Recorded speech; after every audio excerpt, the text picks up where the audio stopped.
Hi there, smart driver. Talking to you today about the reason why you are a bad driver. The influences and effects that happen to you when you get behind the wheel and you operate a motor vehicle in traffic. Social driving is the way that people drive after they get their driver's license. And drivers would say to you, I am a good driver. It's everybody else that needs to change on the roadway. It's not me that needs to change. And they don't get any professional driver training, no upgrading after they get a driver's license.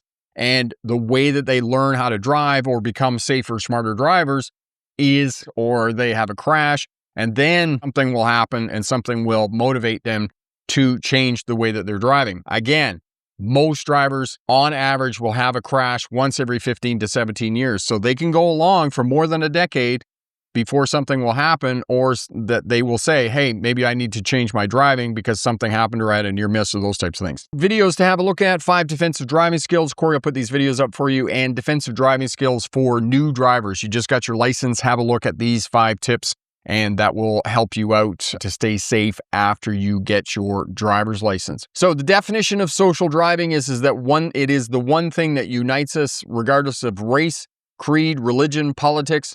I am a good driver. Most people, almost, I would say, hazard a guess, 90% of drivers with more than 6 months of experience on the roadway would agree with the statement, I am a good driver. Social driving, social drivers and road users are retaliatory and reactionary. Okay? They follow too close, they stop too close in traffic, and they travel too close to vulnerable road users. And this is one of the things that you need to impress upon new drivers.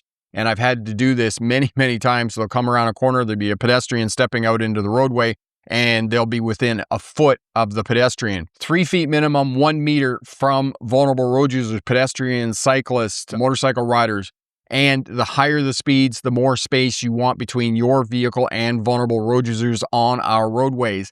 In high-income countries in the world, and I still haven't figured out what the PC terms are, the politically correct terms, but North America, Europe, Canada, Australia, those countries in the world, vulnerable road users make up 25% of traffic deaths. If you look at it on a global scale, vulnerable road users, so if you include Latin America and you look and include Africa and other countries in the world, China, vulnerable road users make up 50% of traffic fatalities on our roadways. So give space to vulnerable road users to keep them safe on our roadways. Get their-itis. This is one of the reasons why we have so many crashes, and it's not just driving, personal driving, that is susceptible to get their-itis. Is a product of shipping, rail, airplanes, cars, boats, trucks, anything that moves. Get their-itis is a problem. This is the reason that the Titanic sank on the 14th of April, 1912, because there was competition between the ship captains to make the crossing between England and New York City in the United States as quickly as possible. And the captain of the Titanic was under immense pressure to make the crossing as quickly as possible in the unsinkable ship. Mayday, Mayday is a show about plane crashes that have happened throughout history. There's a famous crash where the pilots pushed through a storm and the flight crashed, killing 8 people on board. Running red lights, speeding, aggressive driving, these are all symptoms and actions of drivers on the roadway displaying get their-itis, moving from point A to point B as quickly as possible. Okay, driving nose to tail, communication. Why do we communicate so poorly with other traffic? The number of drivers that come back to me and say, oh, other drivers don't signal. No, they don't signal, and I don't know what it is. The reason that they don't signal, and I too am guilty of this sometimes, especially when I'm driving to places that I have been to many, many times, or signaling into my own driveway. I won't signal. Well, I know that I'm going there. Why do I need to signal? There are some theories about it that we're nose to tail. We're looking at the back end of the vehicle in front of us, and you can think of it the same as standing in a grocery store line. It's unlikely, if you're standing behind somebody else, that you're going to engage in conversation with the person in front of you because you're looking at their backside. You're not looking at their front. Now, standing nose to nose, face to face with somebody, it's more likely that we're going to engage in conversation, especially if we're within 3 or 4 feet of that person, because they begin to enter our personal circle. But these analogies, these comparisons are the reasons why some traffic safety professionals believe that communication is so poor amongst other between road users sharing road space. However, as you gain more and more experience, you begin to understand traffic patterns, and in understanding and interpret traffic patterns, you're able to predict with a high degree of accuracy the actions of other road users on the roadway and what they're going to do. For example, if you're driving down the roadway and you see a crosswalk, you take note of the crosswalk, and then you see a pedestrian approaching the crosswalk, there's a high probability that that pedestrian is going to cross the roadway. You're driving down the road, you see a cyclist in front and they're shoulder checking, they're looking back over their shoulder, their left shoulder. You know that eventually they're going to move out into traffic because by their movement, their head movement, their shoulder checking, that they're going to move out into traffic. So you can begin to, so as you get more experience driving, you can begin to interpret the actions of individual road users whom you're sharing road space with, and you can respond accordingly, especially if you have space on the roadways, because space buys you time, time buys you options, options prevent crashes. People are too close in queues because they feel that they're safe when they're close to the person in front of them, but this leads to getting rear-ended, and rear-end crashes are the #1 crash in North America, which tells professionals, traffic safety professionals, that most traffic is following behind other road users too close. So therefore, the two things that you can do to increase traffic safety, increase your safety and your loved ones, is to increase and make sure that at all times you have that 2 to 3 second following distance. The other problem with this, in my professional experience doing this online and teaching online, the majority of people who are operating motor cars do not know what a 2 to 3 second following distance is.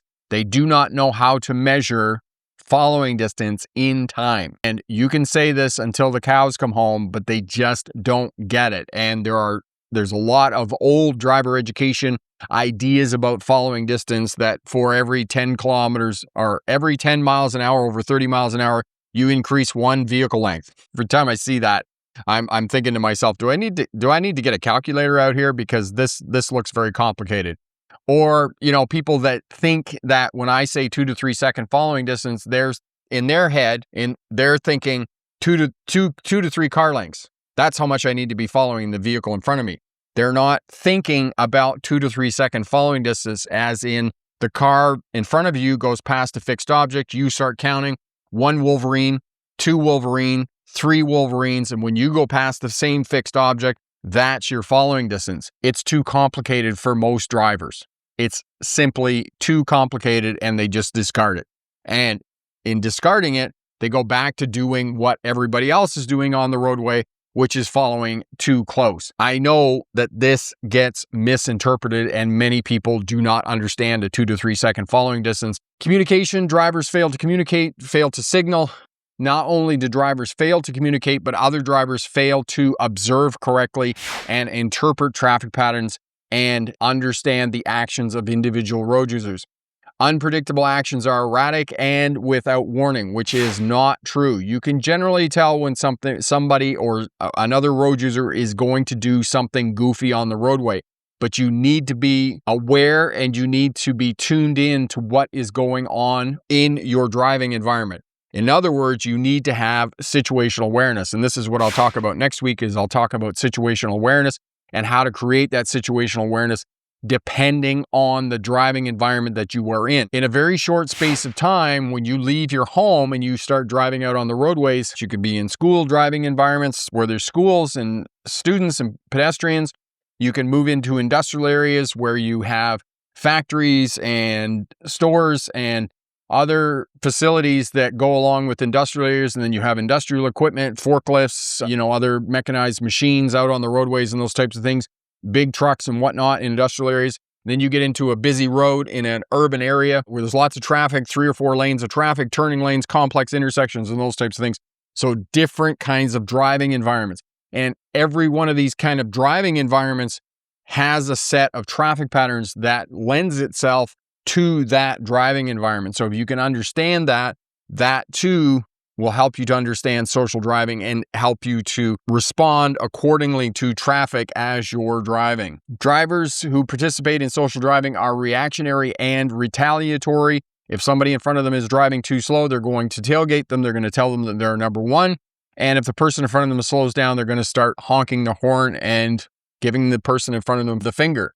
Drivers police and criticize other drivers. Crowding, honking the finger, road rage. These are all forms of communication to tell you you're a knucklehead, you're in my way, and you're driving too slow. Okay, following too close, failing to give the right of way, and mismanagement in speed and space are the three top reasons for crashes on our roadways. Okay, good luck on your driver's test, and remember, pick the best answer. Not necessarily the right answer. Marion, the other day, I had someone honk at me to move up and close the gap because I had left a space in front of me at a traffic light. That's fine, Marion. Just as we say, just say, hey, go and have your crash somewhere else. You know, give them a little wave. That really sends them over the edge when somebody's flashing their lights or they're crowding you and they're, laying on the horn and those types of things. And just like, yeah, have a nice day. Bye now. Oh, that really rubs salt in the wound. Yeah, they get really upset about that. Paul, the lack of clearing the intersection for 5 seconds just to make a left turn at intersection is just what I witnessed in Mississauga. That's why driving aren't paying attention. Late reactions. Yes, people are not paying attention to what they're doing when they're sitting in intersections. They're lollygagging, they're looking around, they're checking their phone, changing the radio station, those types of things. You're absolutely right, Paul. Marion, yep, I just wave and smiles at them. Yep, that's what you do, Marion. That really irks them. When I was driving truck and people would give me grief, one of the students was backing up in the parking lot one day, and the guy was coming through, and he's rolls down his window in his pickup truck, and he starts cursing at me and blah, blah, blah. He drove off. I said, have a nice day. Bye now. He slams on the brakes. He backs up. He's like, what did you say to me? I'm like, I just said, have a nice day. You seem like a really nice fella. Have a nice day. Oh, he just about got out of the truck. He was like, he was losing his mind. He's like, that's not what you said to me. You told me to F off. I'm like, no, I didn't. I said, I told you to have a nice day. We know it. Have a nice day translates into. It's kind of like, when somebody's honking at you, you say, oh, just go and have your crash somewhere else. What we're really thinking is something else, right? We're policing other drivers. We're telling them what we think of them, but we're not saying it out loud. We're being very nice to them because that really, really upsets them. Okay, frozen brakes. Now, Marion, I don't know why it is, but on a car, most of the time, you're not going to have frozen brakes. My understanding of frozen brakes, one time on the big truck, I kind of had frozen brakes. I had been driving through rain. It turned cold. It froze. I parked the semi-trailer somewhere for a day. The temperature plummeted overnight. I came back, hooked up to the trailer, and when I pulled away, so the air is exhausted out of the trailer. There's no air in it. And then what happens is you hook up to it and the brakes are on because there's big springs in there that expand and apply the parking brakes on the trailer. So when you put air back into the system, the air comes on, it squishes the brake, that big spring closed, and it releases the parking brakes. And then the air pressure is used for service brakes as you're going up and down the road. But as I put air to it, I released the parking brakes and I went to drive away. I put it in first gear and of course I took off and the whole thing had this big bang and thud because what happened is that the brake shoes in fact had frozen to the drums because they were wet and the temperature had dropped. And so the brake shoe did freeze to the drum. And of course, but as soon as I put torque on the wheels to move them forward, the whole thing broke loose and there was this big kind of bang. Now, my understanding from talking to other truck drivers who've worked in the north, like Grand Prairie, Northwest Territories kind of places where it plummets to -40 and places like that, who have had frozen brakes, is a couple of things you need to do on a tractor trailer. Now, like I said, I've never heard of frozen brakes on a car. Okay, there's just enough residual heat from the drivetrain and whatnot that dries the brakes out on the vehicle so they don't freeze. I'm not saying it doesn't happen, but on big trucks, when they freeze, usually it's on the trailer because the trailer's a long ways away from any kind of heat source. Whereas on the truck with the chassis, the drivetrain, the transmission, the engine, the rear axles and whatnot, that there's enough heat generated off that the brakes won't freeze. Saying that, the brakes on the trailer, if they do freeze, so what you got to do is you got to put methyl down into the air lines to get any water out of the plumbing of the air brake system. And then, so you block the wheels on the truck because you don't want the thing to roll over you as you're under there banging away on the drums. Put air to the trailer as much as you can. And then, try and apply and release the brakes, apply and release to try and break that ice between the shoe and the drum. And then if that doesn't work, then what you got to do is you got to get under there with a hammer, not like a steel hammer, but a rubber mallet. And you got to beat on the brake drums to try and break the shoes loose from the drums. And, usually you're laying in snow. It's minus 40 degrees Celsius, which is also minus 40 degrees Fahrenheit. And you're under there trying to get these brakes to release on the trailer. It's not fun at all. And anytime I just get in the habit with the tractor trailer, when I was driving the tractor trailer, that I only applied the brakes on the truck. There were plenty of parking brake power on the truck that it would hold the semi-trailer. I mean, unless you were on a big incline, like a hill or something, then I would apply the brakes on the trailer. But I just got on where I would hold in the trailer brake, and then I would pull out the tractor parking brake, and I wouldn't apply the trailer parking brakes. And that was one of the ways that I prevented the trailer parking brakes from freezing up. So yes, yuck is absolutely right. You're laying out in minus 40 degree weather. You're trying to bang the drums and the brakes to get them released. But again, this is rare.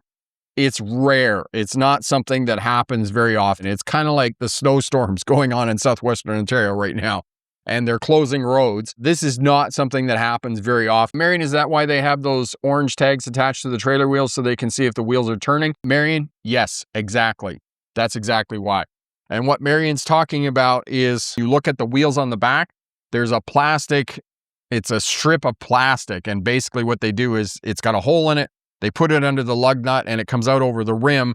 And when you look in the mirror from the tractor, the towing unit, the big truck on the front where the driver sits, if you look at that, when you hook onto the trailer and then you pull out of the yard, you're supposed to do a serpentine. And you can look in the mirror and you can see if those plastic things if the wheels are turning back there.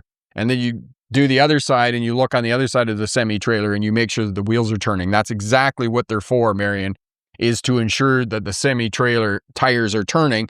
Because if the tires are frozen up back there, you can get out on the highway and you can flat spot 4 tires. You basically just ruined $4,000 because those, maybe not $4,000, maybe $2,500 because each one of those tires is $600, right? On the back of those semi-trailers. That's exactly what it is for. And if the wheels are frozen, most places that are not Grand Prairie, most places that are not the Northwest Territories, if the tires aren't turning, you just drive ahead. The tires, the air system will release the brakes. The drums will release from the shoes. Or if that doesn't work, then you just back up, right? You put air to it. The brakes are released, but they're still stuck. You pull ahead, okay? They don't work. You back up a little bit. And that moving of the wheels oftentimes is enough to release the frozen brakes on the trailers. And if that doesn't work, then, you call the mechanic and they come out and then it's their problem. Which I was going to say, if the wheels are frozen, you ain't going anywhere. I mean, not always, sometimes it's pretty easy to get them unjammed. As I said, you just release the brakes, hook into the trailer and then drive forward. First thing I would do is I would apply the brakes, the trailer brakes, release the trailer brakes, half a dozen times, release, apply, release, apply, release, apply, and then see if that works and then drive forward. And then I would drive forward, then I would reverse, right? There's a number of things that I would do before I got out of the truck and started banging on. The most I'm going to do, if I'm not in Nunavut and, Grand Prairie and places like that, I'm going to release and apply the brakes a few times.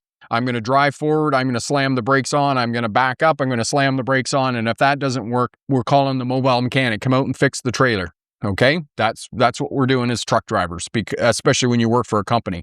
It might be different if you're an owner-operator and have your own equipment. You might get under there and bang on it and do the things you need to do and have a little propane torch and those whatnot. But most of us who are just truck drivers and we get paid by the company, that's what we're going to do because we're lazy truck drivers. Advocate for young drivers, new drivers to take their driver's test in the wintertime. Do not postpone your driver's test until the spring because it's kind of like where we live here in blah land, right? We don't have any snow. It's right around freezing. The roads are clear. There's minimal traffic because, people don't want to be out on their bicycles. So there's less traffic. Examiners are more relaxed. You don't have to be exact on your driver's test. If you live in a place where it's got a little bit of snow and those types of things. And Corey will put up the video for you, the full discussion about why it's easier to take your driver's test in the wintertime and why you should be taking your driver's test in the wintertime. As well, if it does get bad and it is blizzard conditions and it's snowing a lot, they will postpone to another day.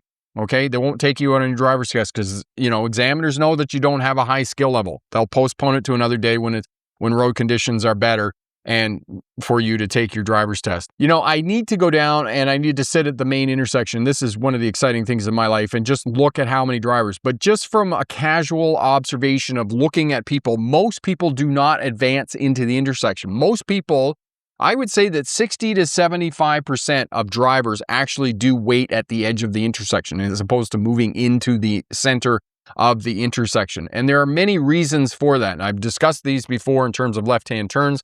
And so next week, we're going to talk about situational awareness. Maybe in 2 weeks from now, we can talk about left turns, and we'll talk about the two schools of thinking and what is your better defensive posturing. And as I've talked about before, staying at the line, the reasons for staying at the line, you are moving through the intersection faster because you're going to meet the gap. You see the gap behind the white vehicle on the other side of the intersection. The white vehicle hits the stop line. You can drive straight through the intersection when that vehicle goes past. Then you can make your left-hand turn. As well, if something happens in the intersection and you're not in it, you're not going to be involved in whatever's going on in the intersection. And third, you have a better line of sight through the intersection, especially those pedestrians on the cross street on the other side who have the right of way. If you stay back, you can see them and you don't have to shoulder check and look perpendicular to see those pedestrians. And that I've investigated the number of crashes that I've looked at where people drive into the pedestrians on that cross street because they don't look and they don't observe and they don't have the correct line of sight. So left-hand turns are complicated at intersections with traffic lights because you're looking at three things and taking note of. You're looking at the pedestrians, vulnerable road users on that cross street. That's what makes left-hand turns complicated and why so many people, especially new drivers, inexperienced drivers, get into trouble when making left-hand turns. Social driving. We're not talking most of us have never taken any professional driver training. We haven't taken any upgrades. We haven't taken defensive driving courses. This is one of the things about California, that you do have to take defensive driving courses if you get a speeding ticket, which I think is a good thing, and I think it should be implemented in more places. California is the only state that I know of that requires you to take a defensive driving course if you get a speeding ticket. And I think that more people should have to do this, that once you get some experience, it's always good to go back and do some professional upgrading in terms of your driver's license. We just simply don't have that. And I'll give you an example of why I think it's important that you have a little bit of driving experience before you get professional upgrading on your driver's license and your driving skills. I had been driving truck for quite a number of years before I became a driving instructor. Went to work for a driving school, and for some of the students, they would drive them down to Michigan. They would go to a skid school and they would get to do that for a day. Well, people that didn't have any experience driving a truck, a lot of the information that the skid school was imparting didn't really sink in because they just didn't have the abilities to take on more information in addition to learning how to drive the truck from scratch. Me, on the other hand, had been driving truck for a number of years. I was very comfortable with driving tractor trailers. I knew how they responded. I knew what to do and whatnot. The day that I went to skid school and I participated in skid school, I got so much great experience out of it. I got to learn how to jackknife a trailer, how to pull a truck out of a jackknife. We took a bobtail truck, which is probably one of the most unstable vehicles on the roadway, and run it down the skid pad and then lock up the brakes on vehicles that didn't have ABS brakes on them.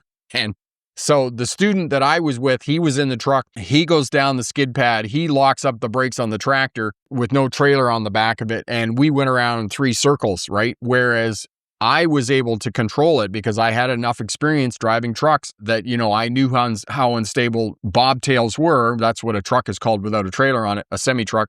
It's called a bobtail. And I was able to control the truck, and I got so much information out of that. So I think that professional upgrading for many people who've already driven is a good exercise, but they need to have, a year, maybe 2 years of driving experience before they go and do these professional upgrades.